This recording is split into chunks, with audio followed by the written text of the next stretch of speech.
23 दिसंबर 2024 लाहौर से एक जहाज़ उड़ता है जिसमें कुछ मुसाफिर बैठे होते हैं। जद्दा एयरपोर्ट पर उतरते हैं। उतरने के बाद अपने अपने होटलों में जाते हैं और फिर उसमें से एक ख़ानदान को ड्रग्स के चक्कर में गिरफ्तार कर लिया जाता है। और ये ख़ानदान किस तरह से मौत के चुंगल से वापस निकलकर पाकिस्तान पहुंचता है, आज मैं आपको सारी दास्तान सुनाऊंगा। अस्सलाम वालेकुम, कैसे हैं आप लोग? मैं हूं आपके साथ अदनान और आज की वीडियो जो है ये बहुत ही स्पेशल है। सब लोगों के लिए इसको शेयर भी कीजिएगा ताकि दूसरों लोगों तक पहुंच सके कि आपने कभी भी कोई गलती नहीं करनी। फरहाना नामी लड़की जो कि स्कूल टीचर थी, सारी ज़िंदगी अपनी मेहनत की कमाई जमा की और आखिरकार 23 दिसंबर को अपनी फैमिली के 4 मेंबरान और ख़ुद 5 लोग ये मक्का मदीना के लिए सफ़र कर रहे हैं, उम्रा करने जा रहे हैं। और एयरपोर्ट के ऊपर ये सब खुश हैं कि अल्लाह पाक ने इनको अपने घर में बुला लिया। और एयरपोर्ट से अपने सारे सामान की क्लीयरेंस करवाते हैं। क्लीयरेंस करवाने के बाद ये एयरपोर्ट से जहाज़ में बैठते हैं और जहाज़ में बैठकर जद्दा एयरपोर्ट पर उतरते हैं। जैसे ही जद्दा एयरपोर्ट पर उतरे हैं, वहाँ पर क्या होता है कि ये लोग अपना अपना सामान उठाते हैं। अपना अपना सामान उठाने के बाद ये अपने अपने जो एजेंट होते हैं उनके साथ अपने अपने होटल्स का रुख कर लेते हैं।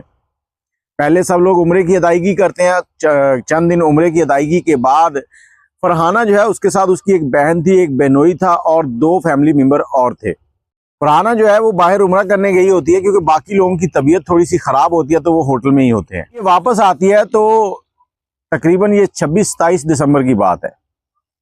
कमरे में क्या देखती है कि जो सऊदी पुलिस है वो खड़ी है। सऊदी पुलिस इसकी बहन का, बहनोई का उनके बयानात ले चुकी थी और वो इनको गिरफ्तार करने आई थी।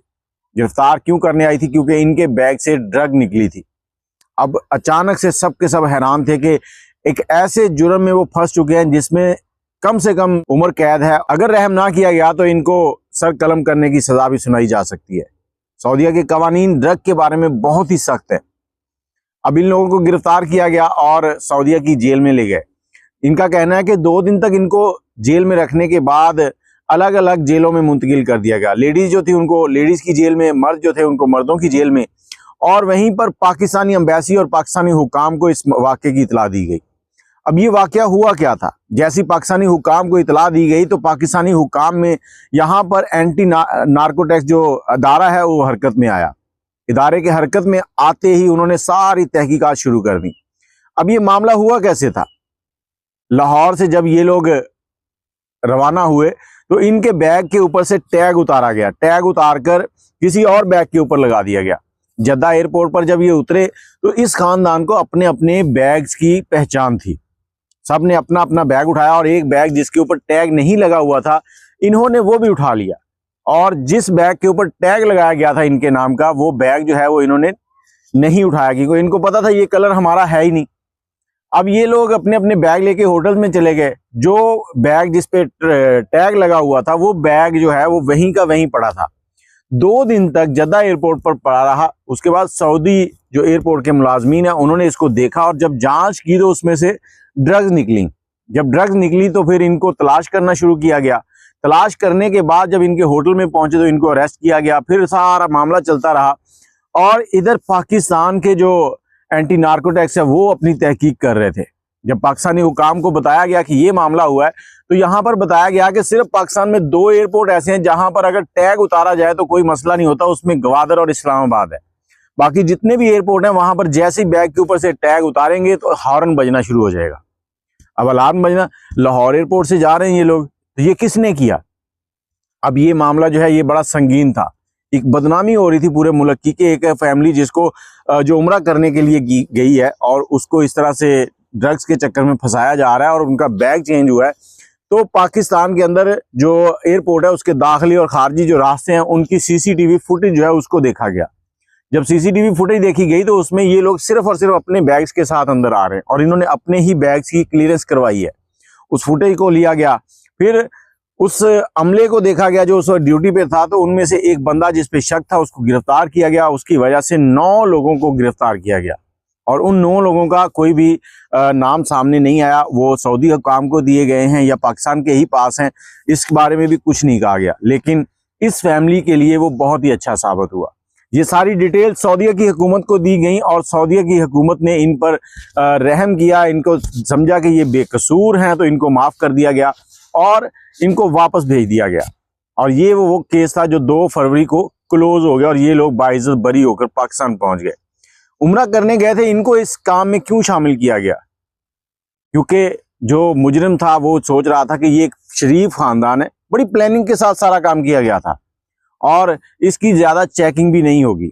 अगर चेकिंग हो गई तो ये फंसेंगे, चेकिंग क्लियर हो गई तो हम इनके होटल में पहुंचेंगे और ये वहां से जाके अपना बैग इनसे वसूल कर लेंगे, क्योंकि इनके ऊपर जो गैंग था उसका आगे वाला जो नुमाइंदा था वो भी नजर रखे हुए था।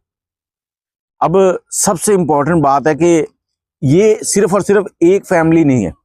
पाकिस्तान के तकरीबन 70% जो सऊदीया की जेलों में मुजरिम है ना, 70% पाकिस्तानी है और सब के सब वो दुआइयां दे रहे हैं कि हम बेगुनाह, हमें फंसाया गया है। तो हुकूमत को चाहिए कि उनके लिए भी कुछ ना कुछ आवाज उठाएं। ये फरहाना की फैमिली जो है ये तो बच गई है। मोहसिन नकवी साहब उनके घर भी गए और उनको मुबारकबाद भी दी और उनसे माजरत भी की है। मोहसिन नकवी साहब, मैं आपको सलाम करता हूँ इस मामले पर कि आपने एक बेगुनाह खानदान को बचाया है। लेकिन सिर्फ एक खानदान नहीं, वहां पर सैकड़ों खानदान फंसे पड़े हैं, जो लोग बेगुनाह इसी तरह के कामों में फंस जाते हैं। अब आपके सामने एक केस है जिसमें एक एयरपोर्ट के अंदर टैग बदल दिया गया। क्या दूसरे लोगों के टैग नहीं बदले जा सकते? दूसरे लोगों के बैग्स में इस तरह से ड्रग्स नहीं रखी जा सकती? क्या हमारा पाकिस्तानी एम्बेसी जो है उनके लिए कुछ नहीं कर सकती? उन बेगुनाह लोगों के लिए कुछ ना कुछ करें, आपको दुआएं देंगे सारी जिंदगी। उनके बच्चे यहाँ पर यतीमी की जिंदगी गुजार रहे हैं, बाप जेल में पड़ा है, बच्चे यहाँ पर है, वो परेशान है।